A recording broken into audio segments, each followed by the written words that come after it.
Is that what they call it? Where they basically ask a bunch of loaded questions to give the perception of guilt somehow, and then just not let the person like counter it or rebuttal it or state facts or anything to the contrary of whatever that narrative is.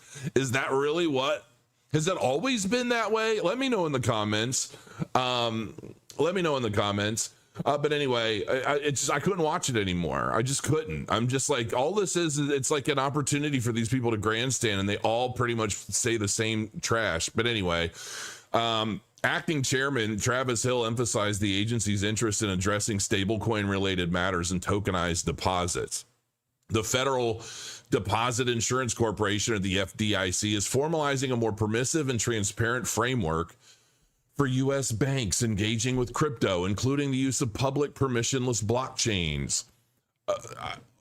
Inch by inch, the banks are really starting to like, I'm telling you right now, man, staking to bank nodes is going to be a thing. I don't know if it's going to be a thing this year, but by 2026, especially as we move into 2030, pretty soon banks are going to be putting all of this kind of stuff in their marketing. You're going to see, like, whatever bank you're with, they're going to send you flyers and pamphlets like, do you own this asset? Delegate it to our proof of stake node and generate this much of a passive yield, and we can automatically roll it over into your car payment or your home payment. I'm telling you, this is going to happen 100%.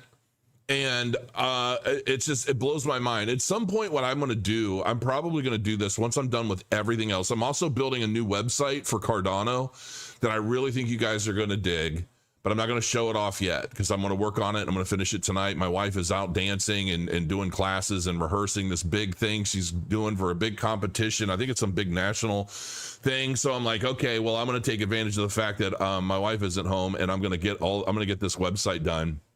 I might go live tomorrow, depending on what happens, and like invite you guys.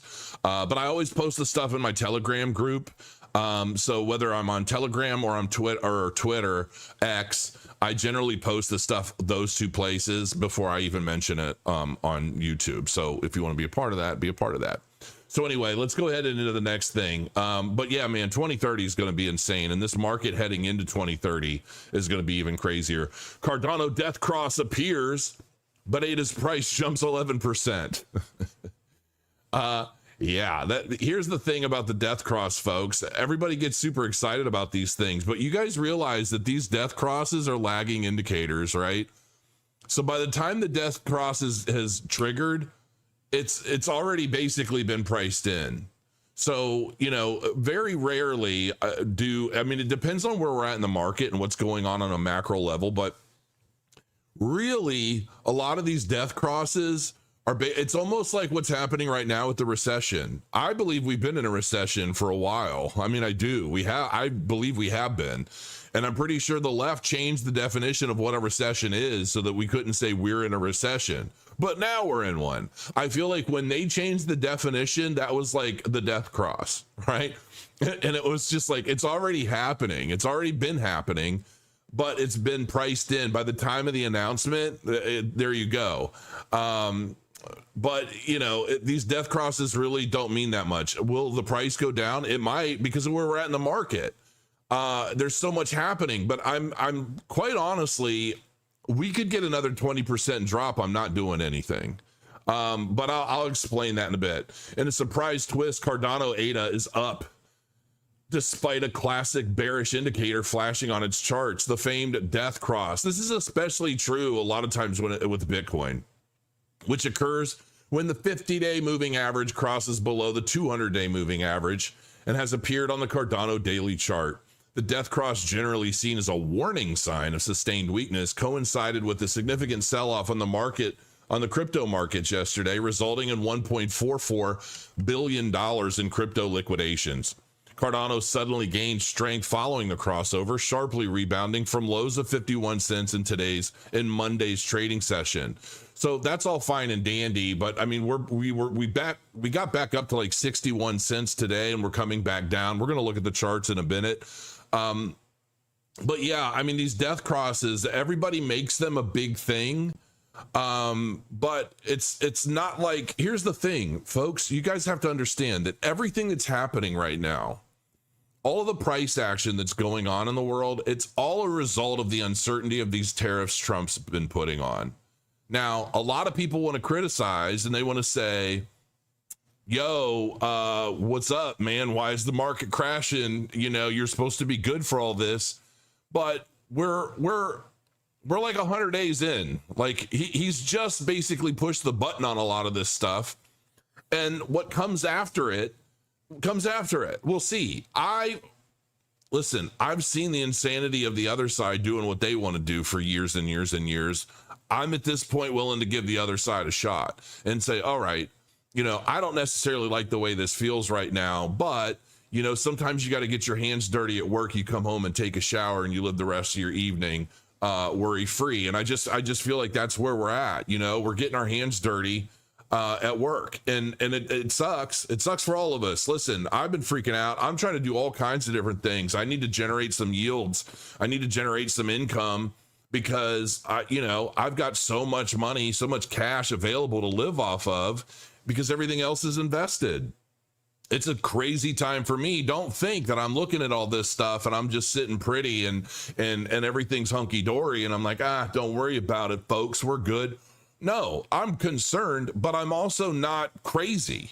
Like I feel very strongly that I understand everything that's playing out and why. And so I'm just kind of like, listen, we've got to give it a shot. We have to give this stuff a chance to work through.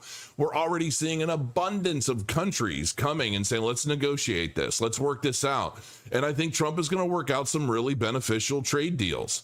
And you know how long it all takes? It could be very quick. It could be a matter of a month. Could be till the end of April as we head into May Day. We'll see.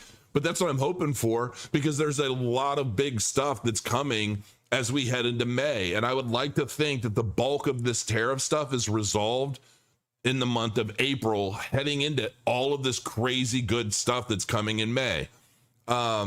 But we'll see, does it happen in May? Maybe towards the middle of May, end of May. We'll see what happens. But I do have faith. And I don't believe all of the BS narratives of the left right now. And I'm not trying to be like anti-left. Be who you are. It is what it is. I don't hate you for it. But in a land of common sense and trying to understand that, have any of you guys ever heard of Ground News? You guys got to check that out. It's groundnews.com. I don't even know. I know a bunch of people have been pumping it with affiliates. Nobody's reached out to me, but I might start using it, and I might even start referencing it sometimes. But it basically shows you how, it shows you all of the issues, everything going on in the world from a news perspective, and it shows you how much of it is covered by the right, how much of it is covered by the left, how much of it isn't touched by anyone. And then it shows you how one side or the other spins the same news. It's crazy. It's crazy. It's like watching two different dreams. And, it's like, yeah, it's important because I swear, I hear all these narratives about everything related to Doge and the tariffs and this and that. And of course, the left wants everybody to think that the sky's falling, but I just don't think that's the case. And quite honestly, I've been paying attention now since 2016, 2015, like really, really hard. And I don't know if the left has been right about anything since, have they? Like, let's be real about it. Do I suddenly think that after all of the lies and all of the smoke and mirrors and all of the craziness that they've instituted, do I honestly think that somehow all of a sudden they know what they're talking about and that they're telling us any truth? I'm sorry, folks. It is what it is. I call it as I see it. Now, I found this pretty interesting. The crypto industry has lost 40% of active Web3 developers in a year. The number of active developers in the Web3 sphere has declined by nearly 40% in a year, according to analytics platform Artemis Terminal. I just saw... I can't remember his name on Discovery Crypto talking about his platform that he's building. And I'm like, oh, damn, like I need to reach out to them because I'm pretty interested in that. I would love to see what he's building. But on March 17th, 2024, the number of weekly engaged creators in open repositories was 12,380.